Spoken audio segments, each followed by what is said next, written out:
喂，搞咩啊你？做咩唉聲嘆氣啊？今日我哋畢業嘅大日子喎。咪就係因為畢業咯。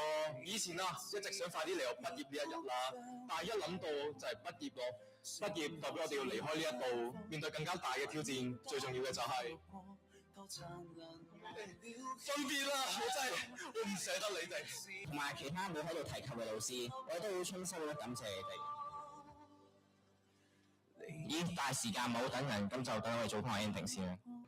喺呢度祝我哋同埋所有嘅中六同學畢業快樂，願我哋前程似錦，鵬程萬里，一帆風順。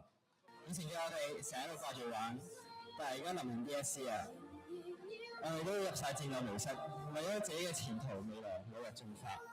我真係好開心可以同你成為戰友，去打 DSE 呢場仗。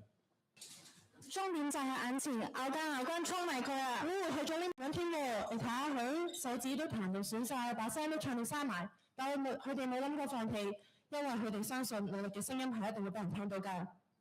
咦？咁佢又做緊啲咩啊？佢用佔領嘅身軀努力傳承中華文化嘅優雅同埋力量。哇！你睇下佢每次揮拳都似打破昨日嘅軟弱，堅持就係勝利啊！你睇埋佢哋先啊！佢哋每一次運球，每一次射波，都係用堅持寫下嘅青春宣言。喺呢度，我謹代表六 C 班嘅同學，祝各位中六同學，希望大家能夠盛載住自己目標出發，活出自己豐盛嘅人生。最後，祝各位身心康泰，多謝咁多位。